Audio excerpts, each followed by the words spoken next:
রূপচাঁদা শুটকি মাছের একটি রেসিপি আপনাদের সাথে শেয়ার করছি। হ্যালো, আসসালামু আলাইকুম, ওয়েলকাম করছি আমার নতুন একটি ভিডিওতে। রূপচাঁদা শুটকি মাছটাকে আমি গরম পানি দিয়ে খুব সুন্দর করে আমি 10 থেকে 15 মিনিট ভিজিয়ে রেখেছিলাম। তারপর খুব সুন্দর করে পরিষ্কার করে নিয়েছি এবং অন্য একটি কড়াইয়ে তেলের মধ্যে আমি পেঁয়াজ কুচি দিয়েছি এবং রসুন কুচি আর কাঁচামরিচ। এরপর আমি সুন্দর করে ভেজে নিয়েছি পেঁয়াজগুলোকে। যখন একটু নরম হয়ে এসেছে তখন এর মধ্যে আমি সরিষার তেল দিয়েছি। সরিষার তেল শুটকির মধ্যে দিলে খুব মজা লাগে।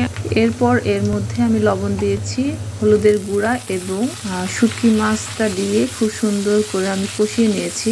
আগে মা আর বোন রান্না করে দিত আর আমি খেতাম, কিন্তু এখন নিজের অনেক কিছুই খেতে ইচ্ছে করে, কিন্তু না পারলে হবে না, নিজেকে করে খেতে হয়। এরপর আমি অল্প একটু পানি দিয়েছি, পানি দিয়ে আবার কষিয়ে নিয়েছি।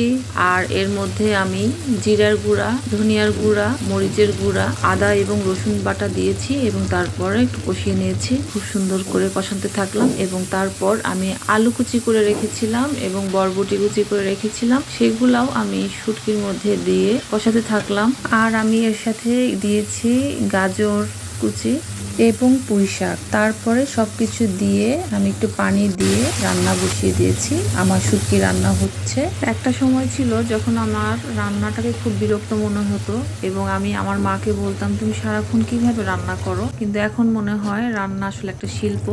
আগে আমি অনেক কিছু পারলেও করতাম না, কিন্তু এখন আমি অনেক কিছু না পারলেও শেখার চেষ্টা করি এবং করার চেষ্টা করি। তরকারিতে পানি যখন শুকিয়ে এসেছে তখন আমি টমেটো দিয়েছি। তরকারি দিয়ে রূপচাঁদা মাছের শুটকি আমি আসলে ভাবতেও পারিনি মজা হবে, বাট আলহামদুলিল্লাহ মজা হয়েছে। এটা আসলে আমার প্রথম রান্না ছিল। আমি এর আগে কখনো রূপচাঁদা শুটকি রান্না করিনি। শুটকি মাছ এমনিতে লইট্টা শুটকি রান্না করা হয়েছে বা অন্যান্য শুটকি, কিন্তু এটা আমি কখনো করিনি। ফাইনালি আমার শুটকি মাছের তরকারি রান্না হয়ে গিয়েছে। ভিডিওটি দেখার জন্য ধন্যবাদ সবাইকে।